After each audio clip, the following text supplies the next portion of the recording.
What's it like having us back here again? I mean, this is my 13th year, so I only not had the media in the locker room 2 years, so it's back to normal.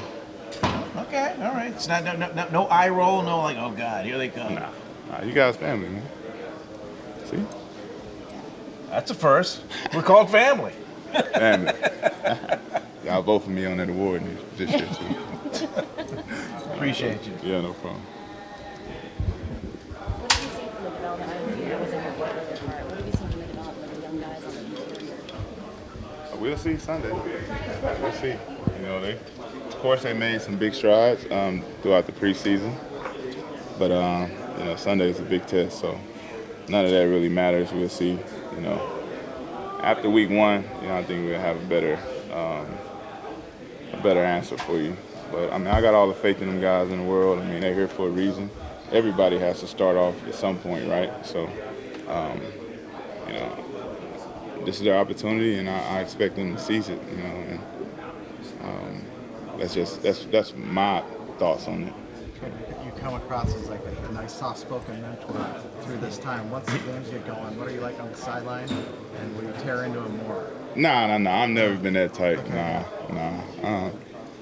I'm the same way. I'm encouraging. I'm always, I don't think, me personally, I never thought the sideline was a place to rip anybody. We hear it 8 hours a day. We got all the time to talk about that when we get back or, once the game is over. But I'm never the type to try to bring anybody, jump down someone's throat. That's the coach's job.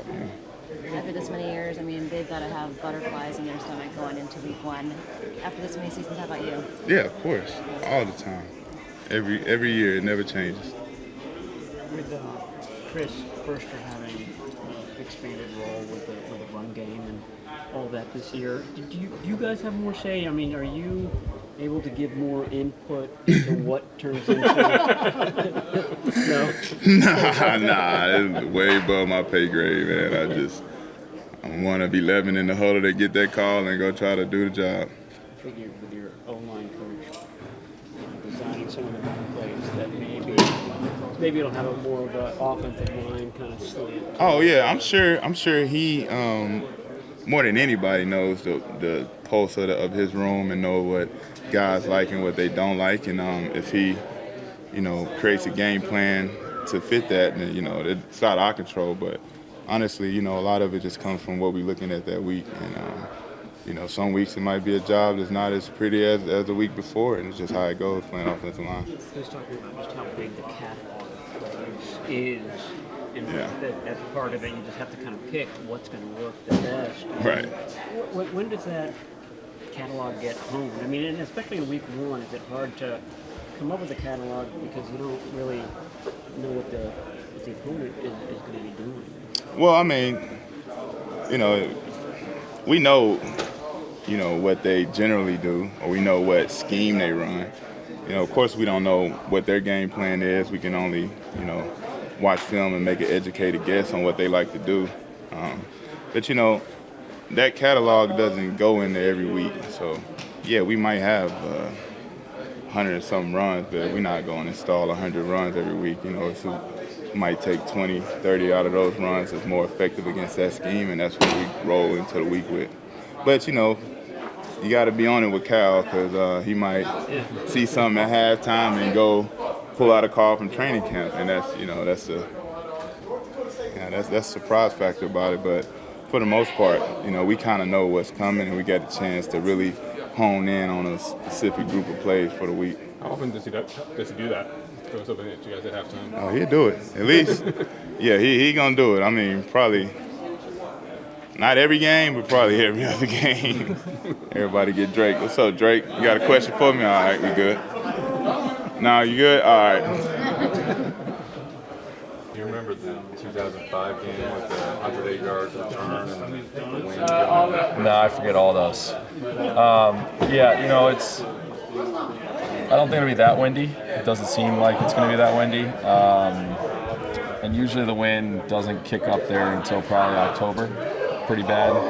And it usually doesn't kick up unless it's really hot when it's supposed to be cold. So looks like it's going to be 71, 80% chance of rain. And they just laid down a new field, and everyone's got to play on it. So I bring the cleats I need and adjust accordingly.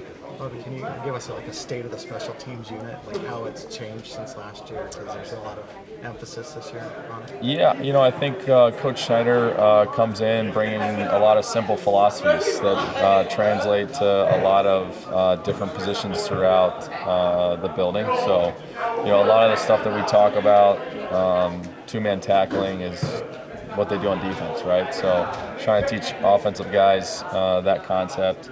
I think from a punt philosophy, we're obviously looking to get out a little bit quicker than we did last year. You see guys playing faster in the first 5 yards than we did last year. I think you see a lot more guys, because of our coverage principles, around the ball. The techniques are, as crazy as it sounds, it's pretty simple, right? What's been unique for me is,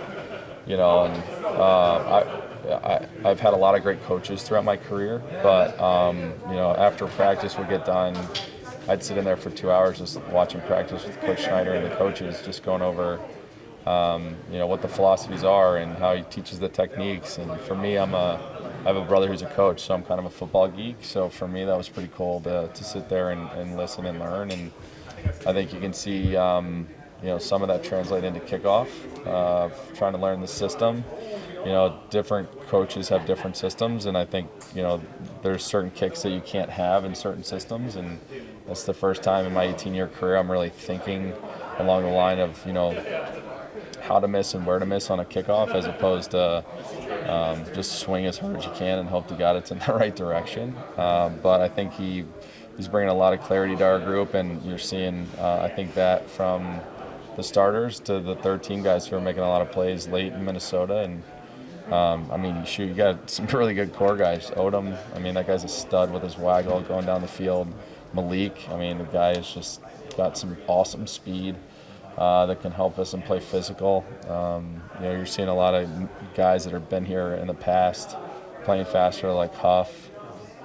Juice is playing faster on punt, which is pretty cool to see.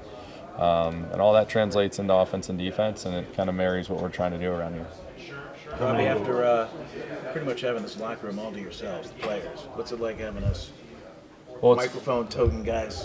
Well, it's funny, I'm used to this. It's funny to hear the guys like, oh, these guys aren't supposed to be in here, are they? It's part of the game. I think it's great to obviously be able to connect with you guys. I'm sure it helps your job make it a little bit easier, bring some normalcy back to the NFL. And I think more than anything, this business for players and for you guys is about relationships, right? And it's not really about these interviews, quite frankly, that probably matter the most, right? It's about just getting to know the people, and it'll be nice because I know there's been transition not only for us as players, but for you guys as well.